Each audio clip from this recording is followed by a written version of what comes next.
क्या IVF safe होता है? अगर ये क्वेश्चन आपके भी दिमाग में है तो ये वीडियो एंड तक देखो ताकि आप खुद डिसाइड कर सको कि आईवीएफ सेफ है या नहीं।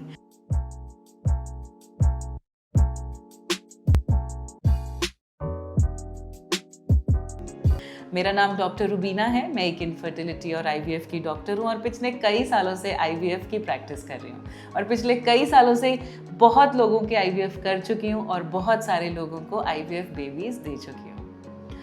अगर आपके दिमाग में भी ये डाउट रहता है कि क्या आईवीएफ सेफ है, तो हमारी ये सारी वीडियोस को ध्यान से देखो और आपको खुद पता चलेगा कि आईवीएफ वाकई में बहुत सेफ होता है अगर राइट तरीके से किया जाए।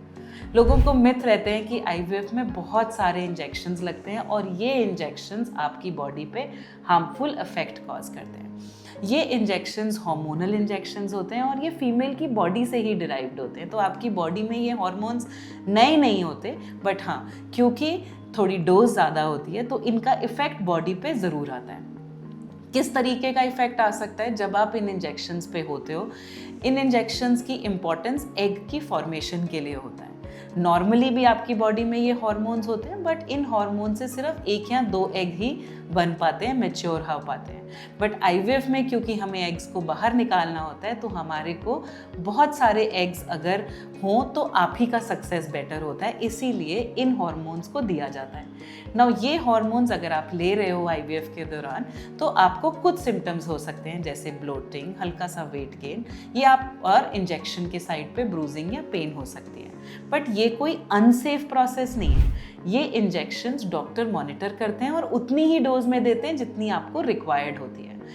अननेसेसरी ओवरडोजेज कोई भी डॉक्टर आपको प्रिस्क्राइब नहीं करता और इन हार्मोनल इंजेक्शंस के कोई भी लॉन्ग टर्म इफेक्ट हमने अभी तक नहीं देखे, इसलिए इन इंजेक्शन से आपको डरने की ज़रूरत नहीं है। सेकेंड प्रोसीजर जो आईवीएफ में किया जाता है वो है ओवम पिकअप, जो अंडर एनेस्थीसिया होता है, शॉर्ट प्रोसीजर होता है, अंडर अल्ट्रासाउंड गाइडेड होता है। इसीलिए इन इंजेक्शंस के थ्रू जो एग्स बनते हैं, इस प्रोसीजर के साथ हम उन एग्स को अपने पास बाहर निकाल लेते हैं। ये भी एक स्टेप होता है आईवीएफ का। ये भी बहुत सेफ होता है, बहुत शॉर्ट एनेस्थीसिया लगता है और सेम डे रिकवरी हो जाती है और सेम डे आप अपने घर चले जाते हैं।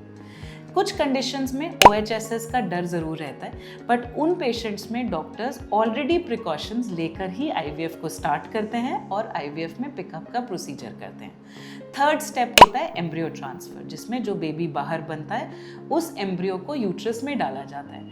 अब वो प्रोसेस में कोई भी ऐसी प्रॉब्लम नहीं होती, तो क्योंकि ये प्रोसेस ना तो अंडर एनेस्थीसिया किया जाता है और बिल्कुल पेनलेस प्रोसीजर होता है, ये प्रोसीजर भी काफ़ी हद तक सेफ ही रहता है। फोर्थ स्टेप होता है एम्ब्रियो ट्रांसफ़र के बाद वाली कुछ मेडिकेशंस, जिसमें हम majorly progesterone hormone in the form of tablet, gel या इंजेक्शन देते हैं। प्रोजेस्ट्रॉन हार्मोन एक प्रेगनेंसी का हार्मोन है जिससे आपकी बॉडी बिल्कुल अनअवेयर नहीं है।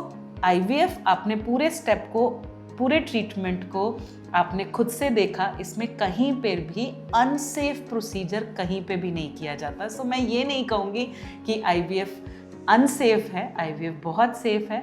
और अगर आपको आईवीएफ की ज़रूरत है या कोई ऐसी इंडिकेशन है जिसमें आईवीएफ से ही बेबी हो सकता है, और अगर आपने डिसाइड किया है कि आपको आईवीएफ करना है और आपको मुझसे मिलना है, तो नीचे दिए हुए नंबर पे आप कांटेक्ट कर सकते हो और मेरे साथ अपॉइंटमेंट बुक कर सकते हो।